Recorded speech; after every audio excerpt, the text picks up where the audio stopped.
Hi, നമ്മളിവിടെ പഠിക്കാൻ പോകുന്നത് മെട്രിക് കൺവേർഷനാണ്. നമുക്കറിയാം ചെറിയ ക്ലാസ്, അതായത് 4th സ്റ്റാൻഡേർഡ് തൊട്ട് തന്നെ നമുക്ക് മെട്രിക് കൺവേർഷൻ ഉണ്ട്, റൈറ്റ്? ബട്ട് മിക്ക കുട്ടികൾക്കും വലിയ ഗ്രേഡ് എത്തിയാലും ഇത് ടഫാണ്, ബേസ് പ്രോപ്പറായിട്ട് പഠിക്കാത്തതുകൊണ്ടാണ്. ഓക്കെ, നമുക്കിത് ഈസി ആയിട്ട് എങ്ങനെ പഠിക്കാൻ നോക്കാം. ഓക്കെ, ഇതൊരു ലൈൻ, റൈറ്റ്? എപ്പോഴും അതിലൊരു 7 പോയിന്റ്സ് ഉണ്ടാവും വിചാരിക്കാം. What is it?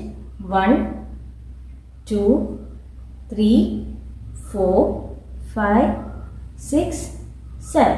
Okay, 7 points. ഏറ്റവും മേളിലുള്ള ആൾ വന്ന് കിലോമീറ്റർ, ഏറ്റവും താഴെയുള്ള ആൾ വന്ന് മില്ലി മീറ്റർ, റൈറ്റ്? ഓക്കെ, ഇനി 2 പോയിന്റ്സിന് നടുക്കുള്ള ആളാണല്ലോ, ഏറ്റവും സെൻറ്ററിലുള്ള ആൾ വന്ന് മീറ്റർ ആയിരിക്കും.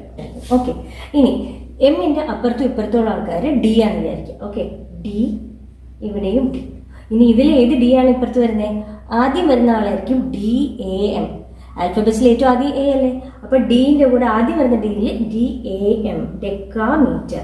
ഓക്കെ, അതേപോലെ രണ്ടാമത് വരുന്ന ആൾ ഡെസിമീറ്റർ, ഡെസിമീറ്റർ. ഇവിടെ കെയിൻ്റെ അടുത്ത് എച്ച് ഉണ്ടാവും, so that is hectometre. And M എമ്മിൻ്റെ അടുത്ത് സി എം ഉണ്ടാവും, സെൻറ്റിമീറ്റർ. സെൻറ്റിമീറ്ററിൽ അടുത്തായതുകൊണ്ട് we will name this D S decimetre. Okay, ഓർത്തിരിക്കാൻ എളുപ്പത്തിലാണ്.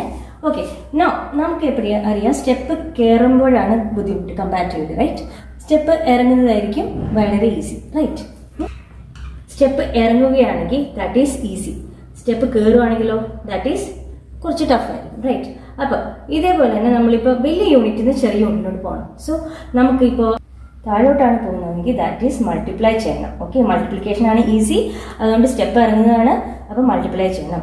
ഇനി നേരെ തിരിച്ചാണെങ്കിൽ നമ്മൾക്ക് ചെറിയ യൂണിറ്റിൽ നിന്ന് വലിയ യൂണിറ്റിൽ പോകണം, അപ്പോൾ ഗോയിങ് അപ്പ്. അങ്ങനെയാണെങ്കിൽ സ്റ്റെപ്പ് കയറണം, റൈറ്റ്?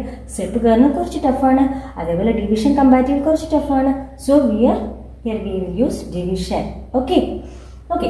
ഇനി suppose for example we have to convert. നമുക്ക് കൺവേർട്ട് ചെയ്യാം. 5 1/2 കിലോമീറ്റർ ടു വാട്ട് മീറ്റർ ആണ് വിചാരിക്കുക, മീറ്റർ. ഓക്കെ, ഇനി 5 1/2 കിലോമീറ്റർ എങ്ങനെ ചെയ്യും? 5 കിലോമീറ്റർ പ്ലസ് 1/2 കിലോമീറ്റർ, റൈറ്റ്? നമുക്കറിയാം 1 കിലോമീറ്റർ അത് എത്രയാ? 1 കിലോമീറ്റർ ഇസ്ക്വൽ ടു എത്രയാണ്? You have to move from kilometre to metre, right? കിലോമീറ്ററിൽ നിന്ന് 1 2 3. So what we have to do? Into 10 ചെയ്യണം, right? So 1 kilometre is equal to into 10. എത്ര പ്ലേസ് മൂവ് ചെയ്തു? 3 place. So 1000. So 1000 metre, right? Is equal to 5 into 1000 kilometre. Sorry, 5 into 1000 എന്താവും? Into 1000 ചെയ്ത് കഴിഞ്ഞാൽ it won't be kilometre, that is metre. Okay, plus 1/2 into 1000 meter. Okay, 5 into 1000 is 5000 meter plus 1000 divided by 2 ചെയ്യുമ്പോൾ എത്രയാണ്? That is 500 meter is equal to രണ്ടും കൂടെ add ചെയ്യുമ്പോൾ 5500 meter. Okay, ഇതേപോലെ തന്നെ നമുക്ക് കിലോഗ്രാം, അതേപോലെ ലിറ്റർ, ഗ്രാമിൻ്റെ ലിറ്ററിൻ്റെ കേസ് നമുക്ക് ഇതേപോലെ ചെയ്യാം. ഓക്കെ, ഇനി ഇതേപോലെ നമുക്ക് അടുത്ത ക്വസ്റ്റ്യൻ ചെയ്യാം. We have to move from ചെറിയ യൂണിറ്റ് വലിയ യൂണിറ്റിൽ പോകാം. Okay, centimetre to what? Hectometre ആക്കി വിചാരിക്കാം, to hectometre. Okay, for this what you have to do? നമുക്കറിയാം centimetre to hectometre. Centimetre to hectometre ആണെങ്കിലോ 1 2 3 4 ടൈംസ് നമ്മൾ മേലോട്ട് കയറണം, right? So what you have to do?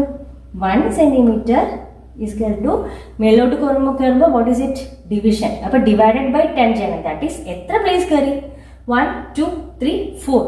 അപ്പോൾ വാട്ട് ഈസ് ഇറ്റ്? 1ൻ്റെ കൂടെ 1 divided by 4 zeros, അതായത് 10,000. 4 zeros അത്രയും hectometre. Okay, therefore 7 centimetre equal to 7 divided by 10,000 hectometre, which is equal to എത്ര zeros ഉണ്ട്? 1 2 3 4. അപ്പോൾ ഇവിടെ നിന്ന് പോയിന്റിൽ നിന്ന് 1 2 3 4 ഇവിടെ വരും. ഓക്കെ, അപ്പോൾ 0.0007 hectometer. This is the answer. Okay.